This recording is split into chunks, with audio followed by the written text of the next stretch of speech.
नमस्कार वाचक मंडळींनो, वाचत आहात ना? वाचनासारखा दुसरा छंद नाही. ज्यांनी तो जोपासला त्यांना तो भरभरून साथ देतो. त्यांचा वेळ तर चांगला जातोच, पण त्यांच्या अज्ञानातही वृद्धी होते, हे नक्की.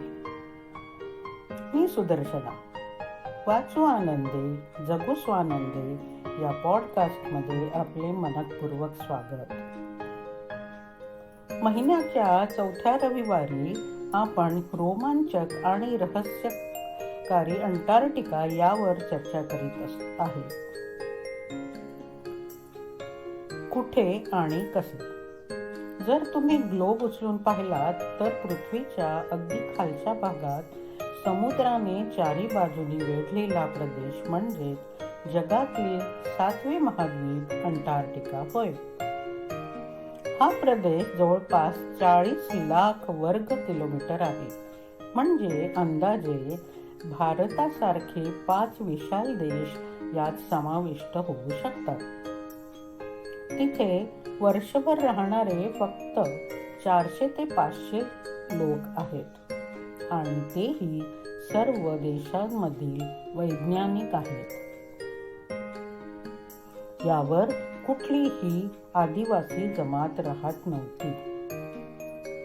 हे महाद्वीप जगातील एक अनोखे महाद्वीप आहे. स्थायी स्वरूपात हे 2 रीतीने वाढते व घटते. उन्हाळ्यात बर्फाचे रूपांतर पाण्यात झाल्यामुळे बेटाचे स्वरूप येते. हिवाळ्यात तर 1 ते 1,500 किलोमीटर पर्यंत बर्फ जमून जातो. त्यामुळे त्याचे क्षेत्रफळ खूप वाढते. त्याच्या या अनोख्या रूपामुळे लोक याला घटता बढता महाद्वीप म्हणतात किंवा धडकता महाद्वीप म्हणतात. हिवाळ्यात जेव्हा पाणी जमायला लागते तेव्हा यातील खाली बसत असलेले पाणी अधिकच खारे होते. हे पाणी अधिक गतीने खाली बसायला लागते. त्याचा वेग इतका असतो की विश्वातील मोठमोठे महासागरामध्ये मोठमोठे प्रवाह निर्माण होतात. जगातले अधिकाधिक प्रवाहांचा उगम अंटार्क्टिका सागरातील जमणे आणि वितळणे या व्यवहारातून तयार होतो. पृथ्वी आपल्या आसावर फिरत असल्यामुळे कुठल्याही ऋतूमध्ये इथे ऊन कमीच असते. हिवाळ्यात तर अंधार जास्त असतो. जी काही थोडीफार ऊन येते ती खालच्या बर्फावर आदळून परावर्तित होते. या प्रक्रियेमुळे वर्षानुगणिक अंटार्क्टिकावर बर्फाची पातळी वाढत जाते. इथे 2 किलोमीटर उंच, काही ठिकाणी तर 4.5 किलोमीटर उंच बर्फीली टेकडी तयार होते. आर्क्टिक आणि अंटार्क्टिकमध्ये एक मौलिक बदल आहे. आर्क्टिक या समुद्राच्या चारी बाजूने जमीन आहे आणि अंटार्क्टिका हे असे महाद्वीप आहे ज्याच्या चारी बाजूने गार पाणीच आहे. हा महाद्वीप जवळपास गोलाकारच आहे, परंतु दक्षिण अमेरिकेकडे त्याचे एक गेंड्यासारखे शिंग निघाले आहे.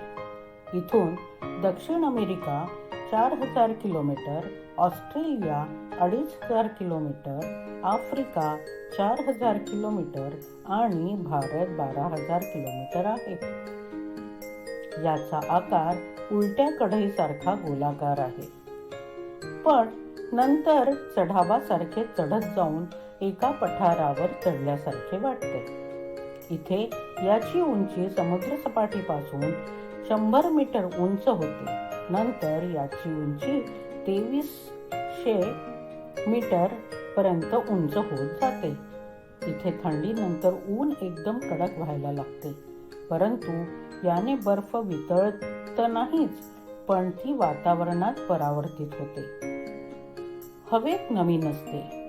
सर्वांचे रूपांतर बर्फामध्ये होऊन पुन्हा बर्फ तयार होतो. पूर्ण वर्षात 4 सेंटीमीटर पाऊस पडतो. अंटार्क्टिकाच्या आतील पठारावरील थंड हवा आणि 100 किलोमीटर मोकळ्या पाण्यातील तापमानामुळे विशाल चक्रीवादळ तयार होतात.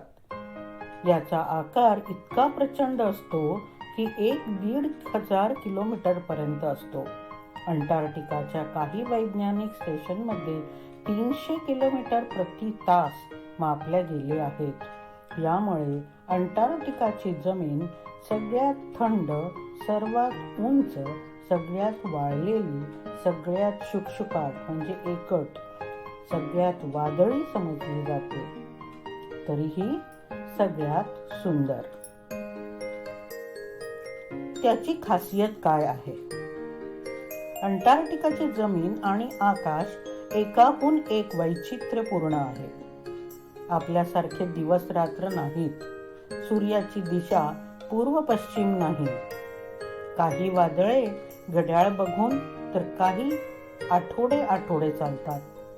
इंद्रधनुष्य रात्री निघतात आणि नाचायला लागतात.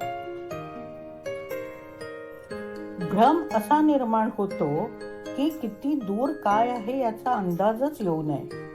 दिशाबोध तर सोडाच, पण जमिनीवरील वस्तू आकाशात लटकल्यासारखे दिसतात. सूर्यदर्शन तसे दुरापास्तच, परंतु दिसायला लागले तर एक साथ एक डझन. वादळे पश्चिमेकडून येतात, पण हवा मात्र पूर्वेकडून वाहते. वादळे खूप मोठी व जास्ती वेगवान आहेत हे आपण बघितले. आपल्याकडे वादळे धुळीमुळे होतात, पण इथे बर्फाची वादळे चालतात. या बर्फाळ वादळांमुळे याला हिमवात म्हणतात. बाजूचा मनुष्य दिसतच नाही, पण स्पर्श करू शकतो. हे हिमवात इतके प्रचंड असतात की पश्चिम पूर्व असतात. पृथ्वी आसावर फिरत असल्यामुळे याची गती घड्याळीसारखी असते, क्लॉकवाईज. या हिमवाताचे कारण आहे अंटार्क्टिकामध्ये व त्याची चारी बाजूला असलेली समुद्रातील पाण्यातील तापमानाचे अंतर. थंडीमध्ये तर वादळांची संख्या प्रचंड वाढते. रात्रभर तांडव. याशिवायही इथे अजून एक प्रकारचे वादळ येतात. त्याला म्हणतात खाली दिशेने वाहणारी भारी हवा. ही वादळे सूर्यास्तापासून सुरू होतात व सूर्योदयापर्यंत थांबतात. उन्हाळ्यात सूर्यकिरणांमुळे बर्फाच्छादित भागात थंड हवा असते, तर किनाऱ्यावर गरम हवा. सूर्यास्तानंतर मात्र ही हवा परत थंड व्हायला लागते. दिवसभरात गरम झालेली हवा वर जाते व सूर्यास्तानंतर परत बसायला लागते. त्यामुळे पठारावरून बर्फाच्छादित थंड हवा परत खाली बसायला लागते.